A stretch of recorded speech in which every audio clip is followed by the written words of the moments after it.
అర్థ సద్గురు సాయినాథ్ మహారాజ్ కీ జై. మన సాయి బిడ్డలందరికీ నమస్కారం ఫ్రెండ్స్. సాయినాథుని దైవాలను అందరూ ఎక్కడున్నా కూడా సుఖంగా సంతోషంగా ఆరోగ్యంగా ఎప్పుడు కూడా అష్టైశ్వర్య ఆరోగ్య అభివృద్ధితో ఉండాలని చెప్పి సాయినాథుని తరపున నేను కూడా మనస్ఫూర్తిగా కోరుకుంటూ ఉన్నాను ఫ్రెండ్స్. ఈరోజు వీడియోలో సాయిబాబా సన్నిధి ద్వారా మనకు వచ్చినట్టు సందేశం ఏంటి అంటే కనుక, బిడ్డ రేపు సాయంత్రం 7 గంటల లోపు నీ జీవితంలో తప్పకుండా ఒక ఊహించినటువంటి పెనుమార్పును నువ్వు చూడబోతున్నావు. అంటే ఒక ఊహించినటువంటి అద్భుతాన్ని నీ జీవితం అన్నీ మార్చేసేటటువంటి ఒక శుభకరమైనటువంటి రోజుగా ఆ రోజు మారబోతుందని సాయినాథుడు మనకి ఈరోజు ఒక చక్కటి సందేశం ద్వారా మన ముందుకైతే వచ్చారండి. సందేశాన్ని ఎందుకు అందించాలనుకుంటున్నారు, ఏం చెప్పాలనుకుంటున్నారు అనేది మనం సాయినాథుడి మాటల్లోనే తెలుసుకున్నాం. వీడియో మొదలు పెట్టే ముందు ప్రతి ఒక్కరికి ఒక చిన్న రిక్వెస్ట్ అండి. ఈ సందేశం కనుక మీ అందరికీ నచ్చినట్లయితే మనస్ఫూర్తిగా తప్పకుండా చూసి వెళ్ళే వాళ్ళందరూ మన వీడియోకి ఒక చిన్న లైక్ అయితే ఇవ్వండి. అలాగే కొత్తగా మన ఛానల్ ఎవరైతే చూస్తూ ఉన్నారో కనుక తప్పకుండా ఛానల్ని సబ్స్క్రైబ్ చేసుకుని వీడియో మీకు నచ్చినట్లయితే లైక్ చేయడం మాత్రం మర్చిపోవద్దు ఫ్రెండ్స్. మీకు ఉన్నటువంటి సమస్యలు, కష్టాలు, బాధలు ఏవైనా సరే నాకు కామెంట్ బాక్స్లో తప్పకుండా తెలియజేయండి. నేను బాబా వారి గుడికి వెళ్ళినప్పుడు మీ పేర్లు చదివించి తప్పకుండా ప్రేయర్ ఇస్తే చేయించుతాను. బాబా వారి సందేశాన్ని ఇప్పుడు విందామా మరి. బిడ్డ, రేపు సాయంత్రం 7 గంటల లోపు నీ జీవితాన్ని మార్చేటటువంటి ఒక శుభవార్తను తీసుకుని వచ్చాను. నీ మనసులో ఉన్నటువంటి ప్రశ్నలన్నింటికీ కూడా తప్పకుండా నేను సమాధానం ఇచ్చి తీరుతాను. నీకు మాత్రం ఏమనిపిస్తుందో తెలుసా? బాబా అసలు ఏం తెలుసు బాబా, అసలు ఏం వింటున్నారు, నా బాధలు వింటున్నారా లేదా అనేటటువంటి అనుమానాన్ని నీవు ఎక్కువగా కలిగి ఉంటున్నావు. నీ గురించి నీ మనసులో మెదలాడేటువంటి ప్రశ్నల గురించి అన్నీ నాకు తెలిసిపోయాయి. తెలుసుకోవాల్సినటువంటి బాధ్యత కూడా నాపై ఉంది. నీవు కోరుకున్న విధంగా జరగడం లేదని ఎన్నో రకాలుగా నువ్వు బాధపడడం సహజమే. ఎన్నో రోజులుగా ఒక పని తలపెట్టినా కూడా అది ముగింపు అనేది రాకుండా నాకు అసలు విజయం అనేది రావడం లేదు బాబా అనేదే కదా నీ బాధ. నీ పని తలపెట్టిన అందుకైనటువంటి అడ్డంకులు లేదంటే నష్టపోవడం అయితే జరుగుతూ ఉంటుంది. బాబా నాకు అదృష్టం అనేది రాదా, నాకు విజయం రావాలని ఉంటుంది కదా, నాకు కూడా నేను నీకు బిడ్డనే కదా, మరి ఎప్పుడు కూడా అని అనుకుంటూ కూడా ఉంటావు. ఒక విషయం చెప్తాను, నీ కర్తవ్యం గొప్పదైనప్పుడు నీ కష్టాలను చూసి భయపడుతూ ఉంటావా చెప్పు? ఆ కష్టాలు ఎదురైనప్పుడు అలా ఏడుస్తూ కూర్చుంటావా? ఎప్పుడైనా కానీ నిరాశ అనేది ఏ కథకు మూలం కాదమ్మా. నిరాశ అనేది తప్పకుండా గెలుపుని తీసుకురావడానికే ఎప్పుడు కూడా సహాయపడదమ్మా. కనుక ధైర్యంగా ముందడుగు వేయాలి. నీ సంకల్పం ఏమిటో నాకు తెలుసు కదా, అది నెరవేరాలనే నీ ఆశ. కనుక నీ ఆశ నీ మనసులో ఉంటుంది. ఉన్నటువంటి ఆశను నెరవేర్చేటటువంటి బాధ్యత నా మీద ఉంది. కనుక నీ కర్తవ్యం కోసం, నీ సంకల్పం కోసం తప్పకుండా నువ్వు ఏం చేయాలో నీకు బాగా తెలుసు. కనుకనే ముందుగా దాని గురించి ప్రయత్నించు. అప్పుడు నీకు ఫలితం వెంటనే రాకపోవచ్చునేమో, కానీ తరువాత మాత్రం తప్పకుండా నీకు అయితే మాత్రం ఫలితాన్ని నువ్వు ఎంతో ఆనందించేటటువంటి బహుమానంలాగా నువ్వు భావిస్తావు. ఎప్పుడు కూడా సంతోషంగా ఉంటావు. జీవితంలో పోరాడి ఇప్పుడైతే అలసిపోయాను, ఇక నాకు అంతా కూడా నువ్వే చూసుకుంటావు. చూడమ్మా, అన్నిటి నుండి నీ బాధలు భారంనంతా నేను తగ్గిస్తూనే వచ్చాను. నువ్వు నీరసపడిపోయి ఏంటో అంటే సూర్యుడు ప్రకాశాన్ని కోల్పోయినట్లు నీ యొక్క ప్రకాశాన్ని కోల్పోయి విసుగు చెంది ఉన్నావు. ఇక నీవు విచారించవలసిన అవసరం లేదు. తప్పకుండా నీవు దేని గురించి అయితే ఉత్సాహం చెంది ఉన్నావో దానిలోనే నీకు ఒక గొప్ప ఫలితాన్ని చూడబోతున్నావు. బలహీన పడడం అనేది సహజమే, నేను ఒప్పుకుంటాను. అంటే ఏదైనా సరే కానీ మీ మనసులో ఉన్నటువంటి కోరిక నెరవేరినప్పుడు, లేదంటే మీరు ఎక్కువసార్లు ప్రయత్నించి ఇక ఆ పని అవ్వడం లేదని విసుగు చెందినప్పుడు దానివల్ల మీరు నిరాశ, నిస్పృహకు లోనవుతూ ఎదుర్కొనేటటువంటి అవకాశాలు ఏర్పడతాయి. కానీ ఆ సమయంలోనే ఇంకాస్త ధైర్యంగా ఉండవలసినటువంటి అవకాశం మీకు ఉంటుంది. అలాగే దానివల్ల మీకు ముందు రాబోయేటటువంటి రోజుల్లో ఫలితాలను పొందేటటువంటి అర్హత కూడా ఉంటుంది. నీవు ఎంత పోరాడితే నీకు కూడా అంత లాభం అనేది తప్పకుండా అంతే విధంగా ఉంటుంది. చూడమ్మా, ఏదైనా సరే కానీ విజయం అనేది నువ్వు పోరాడేదాన్ని బట్టి నీకు చేరుకుంటుంది.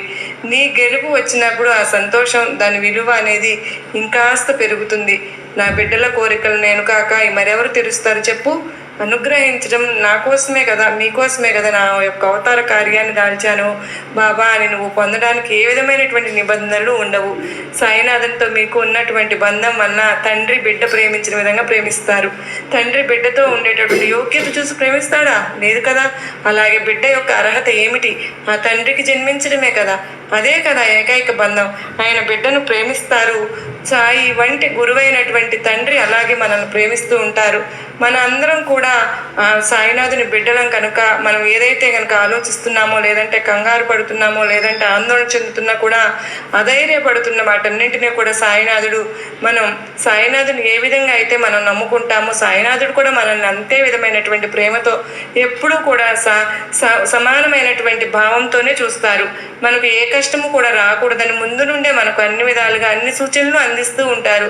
అంత మాత్రమే కాదు, మనం చిన్న చిన్న విషయాలకు భయపడిపోతున్నా, లేదంటే మనకు మంచి జరిగేటటువంటి అవకాశం ఉన్నటువంటి పనులకు మనం చేతులారా వదిలేసుకున్నటువంటి అవకాశాలు ఏర్పడినప్పుడు కూడా సాయినాథుడు దానిని మన నుండి దూరం చేయకుండా తిరిగి మరలా మనం అనుకున్న వస్తువు కానీ, లేదంటే మన మనసులో ఉన్నటువంటి ఆలోచనలన్నింటినీ కూడా అది తప్పు అని తెలియజేసేటటువంటి ప్రయత్నాన్ని అయితే తప్పకుండా తెలియజేస్తూనే ఉంటారు.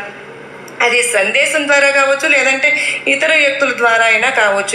ఇంకా మనకు మంచి చెప్పేటటువంటి ప్రయత్నం అయితే సాయినాథుడు ఎప్పుడు కూడా చేసేందుకే ముందు ఉంటారు. ఇక సాయినాథుడు తన బిడ్డల్ని ఏ విధంగా కాపాడుకుంటారు అంటే, చూడమ్మా, నీకు కాలం మారిపోయింది, అలాగే సమయం దాటిపోతుంది, నేను అనుకున్నటువంటి గమ్యాన్ని మాత్రం నేను చేరుకోలేకపోతున్నాను అని ఎప్పుడు కూడా నిరుత్సాహపడవద్దు.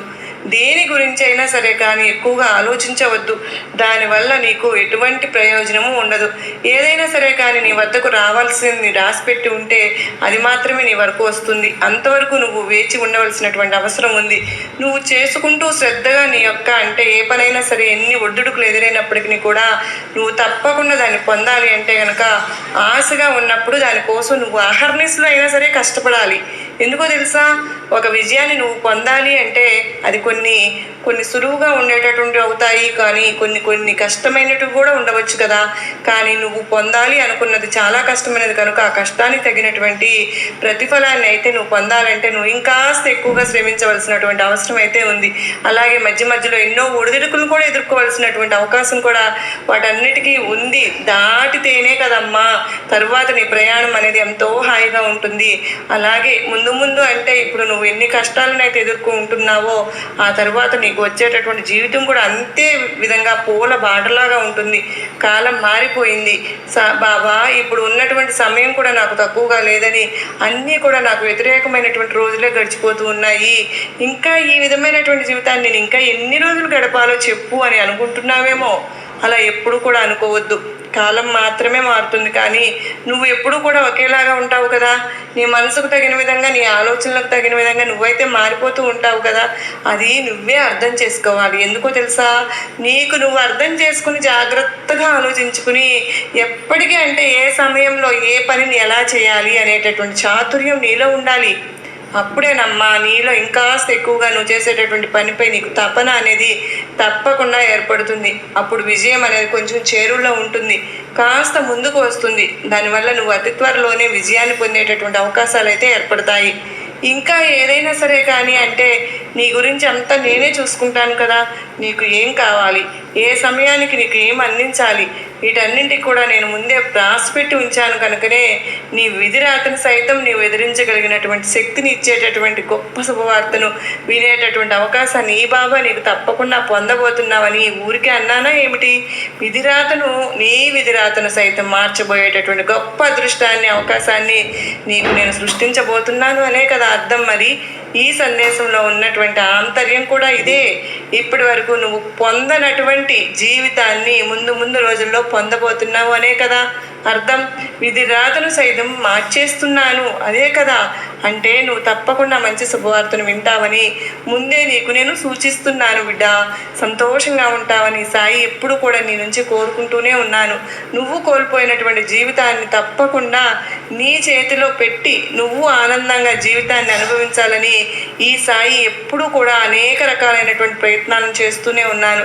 అందమైనటువంటి జీవితంతో పాటుగా నీకు కావలసినటువంటి నువ్వు కోరుకుంటున్నటువంటి ఏదైతే నువ్వు అడిగావో నన్ను, అవన్నీ కూడా పూర్తిగా నేను నీకు ఇవ్వబోతున్నాను. ఎందుకో తెలుసా, ఒక తండ్రిగా, ఒక గురువుగా నిన్ను నేను పూర్తిగా అర్థం చేసుకున్నాను కనుకనే నువ్వు నన్ను ఇంకా అర్థం చేసుకోలేకపోతున్నావు. చూడమ్మా, సమయం గడుస్తూ ఉన్న కొద్దీ నీకు ఆందోళన అధికమవుతుందని నాకు బాగా తెలుసు. అయితే ఏమీ నువ్వు కంగారు పడాల్సిన అవసరమే లేదు. అనుకున్న సమయానికి అనుకున్న విధంగా నీ సాయి నేను అన్నీ నీకు చక్కగా సమకూర్చి పెడతాను అని నీ బాబా నీకు మాట ఇస్తున్నాను. తప్పకుండా నువ్వు ఏదైతే కోరుకుంటూ ఉన్నావో అది నీ వద్దకు చేరుతుంది బిడ్డ. నీ బాబా ఉండగా నీకు ఎందుకు భయం చెప్పు.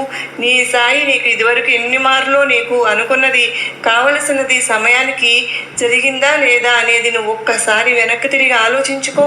బాబా నాకు ఇది ఇచ్చారా, నేను ఇది కోరుకుంటే నాకు ఇది జరగలేదు అని ఏమైనా ఉంటే నువ్వు నాకు చెప్పు బిడ్డ. నీ యోగక్షేమంలే నాకు ముఖ్యం. అన్ని సమయానికి నీకు అందుతాయి. నేను నీ తండ్రిని అయినటువంటి శ్రీ సాయిబాబానే చెబుతున్నాను కదా. నీకు నిశ్చింతగా ప్రశాంతంగా అలా కూర్చుని ఉండు.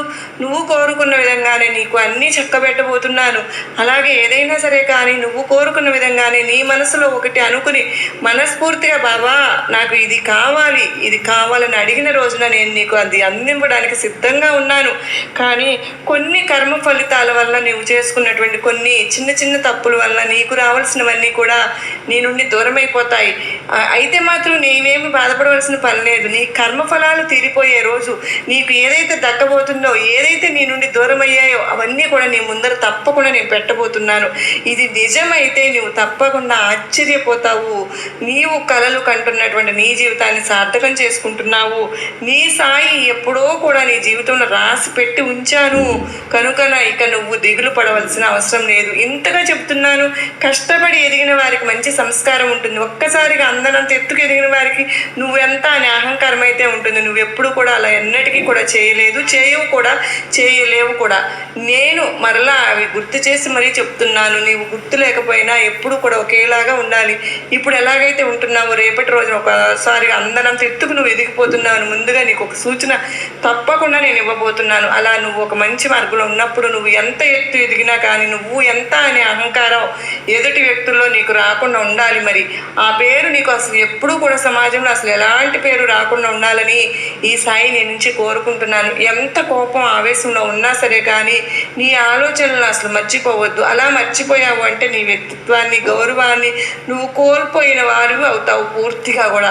ఇక నీవు ఈ కొత్త ఆరంభంలో పెట్టుబడి పెట్టి ఉన్నావు కదా, దాని ద్వారా నీకు మంచి జరగబోతుంది. ఎప్పుడు ఎక్కడ ఎవరిని కలవాలో, ఎప్పుడు ఏది జరగాలో అన్నీ కూడా పూర్తిగా డిసైడ్ అయిపోయే ఉంటాయి. కొన్ని సంబంధాలు పుట్టుకతో వస్తాయి, మరియు కొన్ని పుట్టుకతో ఉంటాయి. నాకు నా భక్తులకు మధ్య ఉన్న సంబంధం పుట్టుకతో ప్రారంభమై పుట్టుక నుండి అన్నీ కూడా వారికి అంటే నాపై భక్తి ఏర్పడిన తరువాత తప్పకుండా పూర్తిగా మీ జీవితం కూడా మీకు మారిపోబోతుంది. అలాగే మీరు చేసేటటువంటి పని పట్ల మీకు అత్యంత శ్రద్ధ, సహనము, సబూరి, ఓపిక ఇవన్నీ కూడా ఏర్పడతాయి.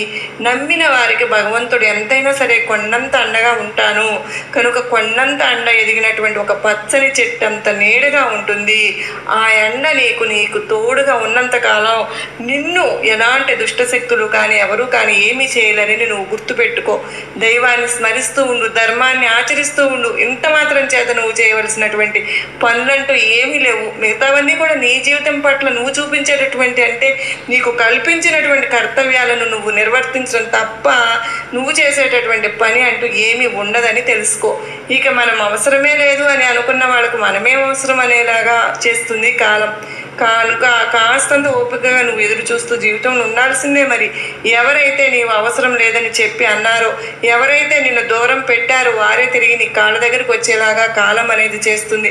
కనుక ఓపికగా నువ్వు ఎదురు చూస్తూ ఉండాల్సిందే తప్ప ఎవరిపైనా కూడా పగ ప్రతీకారాలు తీర్చుకోవాల్సిన పని లేదు. మనకు కావాల్సింది దక్కించుకోవడానికి ఎదుటి వారిని చెడ్డవారిని చేయడం వల్ల మన సంతోషం కూడా ఎదుటి వారిని బాధ పెట్టి దానికి ఇంకొకరిని కారణం చేయడం, ఈ రెండు కూడా ఈ ఒక్క క్షణం నువ్వు సంతోషాన్ని ఇవ్వవచ్చేమో కానీ అవి రేపటి నీ పతనానికి నీవే వేసుకున్నటువంటి పునాదులని నీకు తెలిసిన రోజు తప్పకుండా నీకు ఒకటి అంటే ఒక రోజు అంటూ వస్తుందని మర్చిపోకు బిడ్డ. అలాగే ఎవరైతే నిన్ను ఎప్పుడు కాలదన్నుకున్నారో అలాంటి వారికి ఇప్పుడు నేను చెప్పినటువంటి మాటలు వర్తిస్తాయి. వారికి కావలసింది దక్కించుకోవడానికి నిన్ను చెడ్డవారిగా చేసి సమాజంలో నిలబెట్టారు. వారి సంతోషం కోసం నిన్ను బాధపెట్టి దానికి కారణం నీవని చెప్పారు. ఈ రెండు కూడా ఆ క్షణం వారికి సంతోషాన్ని ఇవ్వవచ్చేమో కానీ అవి రేపటి వారి పతనానికి కారణాలని వారు వేసుకున్నటువంటి పునాదులకు వారికి తెలియడం లేదు. అలా తెలిసి రోజు తప్పకుండా ఒకటి వస్తుంది. కనుక నిన్ను ఎవరైతే బాధ పెట్టారో వారి గురించి నువ్వు అనవసరంగా ఆలోచించాల్సిన పని లేదు.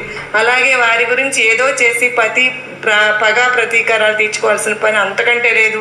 ప్రతి మనిషి పుట్టినప్పటి నుండి మరణించే వరకు ఎన్నో దశలు అనుభవిస్తూనే ఉంటాడు. కాబట్టి ఇవన్నీ కూడా ప్రతి ఒక్కటి కూడా ఈ సమాజంలో సహజమే, అందరికీ కూడా జరిగేవే కనుక నాకే ఎందుకు ఇలా జరుగుతుందని మాత్రం అనుకోవద్దు బిడ్డ. ప్రతి మనిషికి కూడా ఏం జరుగుతుందనేది ఎవరు కూడా ఊహించరానిది. అంటే వారి జీవితం వారు రాత ఎలా రాసి పెట్టి ఉంటే అలా జరుగుతుంది. ఇక నా ఆశీర్వాదం నీపై అతి త్వరలోనే కలగబోతుంది. నువ్వు ఎప్పుడు దేన్నైతే పొందలేదని బాధపడుతున్నావో అదే నీకు తప్పకుండా పొందుతావు. ఈ సాయంత్రం లోపు నీ పెదవులపై చిరునవ్వు వికసిస్తుంది. నీవు ఎంతగా బాధపడ్డావో ఆ బాధకు కారణం తెలుసుకుంటావు. కనుక కారణం తెలుసుకున్న తరువాత సమస్యకు పరిష్కారం కనుగొంటావు. తరువాత ఈ సాయి చేసేటటువంటి లీలలను పొందుతావు. ఇక నేను ఉండిపోయినటువంటి దాని గురించి చింతించవద్దు. మనం చెప్పే సమాధానం కన్నా కాలం చెప్పే సమాధానం చాలా కరెక్ట్గా ఉంటుంది. ఓపిక పట్టి చూడు.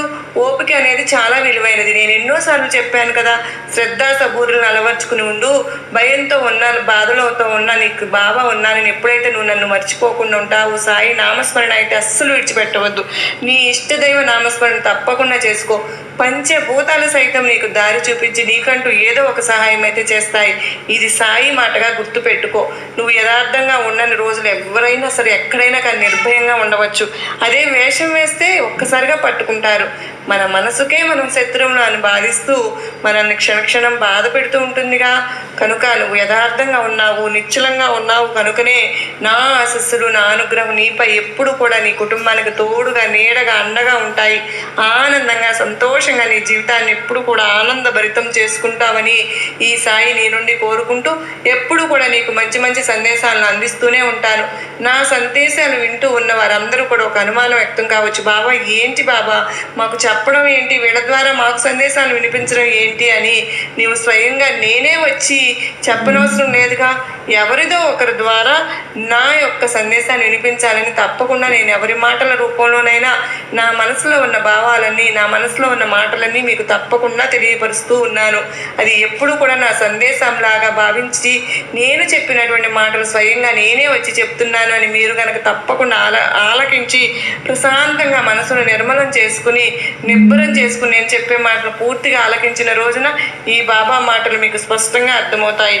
నీ జీవితంలో ఎన్నో రోజులుగా కళ్ళు కాసే విధంగా కళ్ళు కాయలు విధంగా ఒక అవకాశం కోసం, ఉద్యోగం కావచ్చు, నీ వ్యాపారంలో పెట్టుబడి కోసం కావచ్చు, ఏదైనా పనిని ప్రారంభించాలని దానివల్ల నువ్వు ఎన్నో రోజులుగా ఆటంకాలను ఎదుర్కొంటూ ఉండవచ్చు. వాటి వల్ల అయితే కావచ్చు, దేనికోసమైనా సరే కొన్ని నెలల నుంచి తరబడి ఏదో శుభవార్త కోసం అయితే కళ్ళు కాయలు కాసేలాగా ఎదురు చూస్తూ ఉన్నావు. ఆ శుభవార్తను తప్పకుండా ఈరోజు నీకు అందించబోతున్నాను. బ్రహ్మాండాన్ని సైతం బద్దలు కొట్టే ఈరోజే నీకు నేను ఆ సందేశం ఇస్తున్నాను. ఒక గొప్ప శుభవార్త వస్తున్నాను. నన్ను కాదని నీ గుమ్మంలో ఉన్నటువంటి నన్ను లోపలికి ఆహ్వానించు. అంటే ఏ రూపంలోనైనా సరే స్వయంగా నేను కాదంటాను అని నువ్వు అనుకోవచ్చు, కానీ నేను మాత్రం ఏ రూపంలో నీ వద్దకు వస్తానో చెప్పలేను. అంటే ఒక కాకి రూపంలో, కుక్క రూపంలో అయినా రావచ్చు. ఇంకా ఎవరైనా సరే కానీ నీకు తెలిసినటువంటి నీ బంధుమిత్రులు, శ్రేయోభిలాషులు, ఇంకా వాళ్ళ ద్వారా అయినా కావచ్చు. ఏదో ఒక రకంగా అయితే నీకు తారసపడతాను. తప్పకుండా నీకోసం ఏ శుభవార్త అయితే తీసుకుని వచ్చానో నువ్వు వినాలనుకుంటున్నటువంటి దాని ద్వారా నీకు పరిచయం అవుతాను, లేదా అందులో నీకు ఒక మంచి మార్పు వస్తుంది తెలియపరుస్తాను. కొన్ని క్షణాల్లో నీ పెదవులపై చిరునవ్వు తప్పకుండా వెళ్ళి విరిగిపోతుంది. చూడమ్మా, అంతు పట్టనటువంటి ఆ ఆనందాన్ని బాబా నీకు ఇచ్చానని ఇప్పుడు ఈ క్షణమే నువ్వు మురిసిపోతావు. కనుక ధైర్యంగా, సంతోషంగా, ఆనందంగా జీవితాన్ని గడుపు. నీకు సంబంధించినటువంటి విషయాలు ఉంటాయి చూడు, వాటిని ఎవరితోనూ పంచుకోవద్దు. నీకు నువ్వే చెప్పుకో. అంటే నీకు లాభదాయకంగా ఉండేటటువంటి విషయాల గురించి ఎవరితో కూడా చెప్పవద్దని చెప్తున్నాను. కనుక నువ్వు ఎదురు చూస్తున్నటువంటి ఆ శుభవార్త నీ గుమ్మం వరకు రాబోతుందంటే ఇక అంతకు మించిన సంతోషం నీకు ఏం కావాలి చెప్పు. కనుకనే చివరిగా ఈరోజు నేను చెప్పే మాటలు వింటున్నావు అంటే నాకు కూడా సంతోషమే. నీ గుమ్మం ముందు నేను వేచి ఉంటాను. కనుక నా మిఠాయిని సిద్ధపరచుకో. ఈ అవకాశాన్ని అసలు విడిచిపెట్టుకోవద్దు, దిగులుగా ఉండవద్దు. నువ్వు అలా దిగులుగా కూర్చుని ఉంటే నేను అసలు నిన్ను చూస్తూ నేను ఉండలేను. చూడమ్మా, కొన్ని క్షణాలు ఆ శుభవార్త నీ చెవిన పడిన వెంటనే నువ్వు ఎంతో ఆనందంగా సంతోషంగా ఉంటావు. నీ గురువును, నీ సాయిని ఈ క్షణం నుండి ఇంకా ఎక్కువగా నమ్ముతావు. నువ్వు నాపై నీకు ఏర్పరచుకున్నటువంటి నమ్మకాన్ని నేను ఏమిచ్చినా సరే నీకు రుణం తీర్చుకోలేను కనుక ఇలా అయినా సరే నేను నీకు సహాయపడుతున్నాను అనేటటువంటి భావన, ఆనందం నాకు చాలు. శుభాకాంక్షలు. ముందుగా ఈ శుభవార్త నువ్వు వింటున్నావు అంటే, ఈ అదృష్టాన్ని నువ్వు జారు విడుచుకోకుండా ఈరోజు ఈ మాటలు వింటున్నావు అంటేనే అది కేవలం నీ సాయి అనుగ్రహం నీపై ఉండడమే. చూడు తల్లి, నీ అదృష్టాన్ని అంతా కూడా చక్కగా నేను ఈ శుభవార్తలోనే ఇన్ని రోజులు దాచి ఉంచాను. ఇప్పుడే ఈ క్షణమే ఆ శుభవార్త నువ్వు విన్న వెంటనే నీ మనసు సంతోషంతో ఉంటుంది. రాసి పెట్టుకో ఈ సందేశాన్ని. అలాగే ఆ శుభవార్తను తప్పకుండా నువ్వు పూర్తయ్యే లోపల ఈ కోరిక నెరవేరుతుంది లేదో అనేది ఒక్కసారి నువ్వు అర్థం చేసుకో. అసలు ఈ శుభవార్త షిరిడి నుంచి వచ్చింది అనుకో, నీ జీవితంలో తప్పకుండా మలుపు రానటువంటి ముఖ్యమైనటువంటి రోజుగా మారబోతుందని తెలుసుకో. నీ కోరికను ఈ బాబా నెరవేర్చడమే నా బాధ్యతగా నేను భావిస్తూ ఉన్నాను. నువ్వు ఉన్నటువంటి పరిస్థితికి నేను ఇప్పుడు ఇస్తున్నటువంటి కానుకను నువ్వు తీసుకుంటున్నావు అంటే, అంబరాన్నంటే సంతోషాన్ని నువ్వు పొందినట్టే, పట్టరానంత ఆనందాన్ని నువ్వు పొందినట్లే. నీ కోసం నేను ఈ శుభవార్తను గుమ్మం వరకు తీసుకుని వచ్చాను.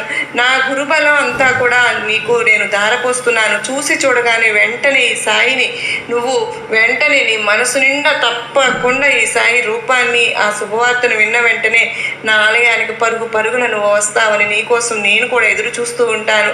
చూశారు కదా ఫ్రెండ్స్, సాయినాథుడు ఇచ్చినటువంటి ఈ సందేశం మీ అందరికీ మనస్ఫూర్తిగా నచ్చినట్లయితే తప్పకుండా చూసి వెళ్ళే వారందరూ మన వీడియోకి చిన్న లైక్ అయితే ఇవ్వండి. ఇలాగే కొత్తగా మన ఛానల్ ఎవరైతే చూస్తున్నారో తప్పకుండా ఛానల్ సబ్స్క్రైబ్ చేసుకుని వీడియో నచ్చినట్లయితే లైక్ చేయడం మాత్రం మర్చిపోవద్దు ఫ్రెండ్స్. మరొక వీడియోతో మళ్ళీ కలుసుకుందాం. అంతవరకు అందరూ కూడా అష్టైశ్వర్యాలతో, ఆయురారోగ్యాలతో సుఖంగా సంతోషంగా ఉండాలని మనస్ఫూర్తిగా సాయినాథుని నేను కూడా కోరుకుంటూ, అందరూ బాగుండాలి, అందరిలో నేను ఉండాలి అని మనస్ఫూర్తిగా బాబావారిని వేడుకుంటూ మరొక చక్కని సాయినాథుని సందేశంతో మరలా కలుసుకున్నంత వరకు. ఇంతటి చక్కటి సందేశం సాయినాథుడు మనకు అందించినందుకు కృతజ్ఞతలు తెలియచేసుకుంటూ, ఈ సోమవారం రోజున మనందరికీ కూడా మన ఆ శివయ్య ఆశీస్సులతో మనం అనుకున్నవి, మనం కోరుకున్నవి జరిగిపోవాలని చెప్పి మనస్ఫూర్తిగా మీ అందరి తరపున నేను కూడా మనస్ఫూర్తిగా కోరుకుంటూ ఉన్నానండి. నిజంగా శివయ్య ఆజ్ఞ లేనిదే చీమైనా కుట్టదు కదా.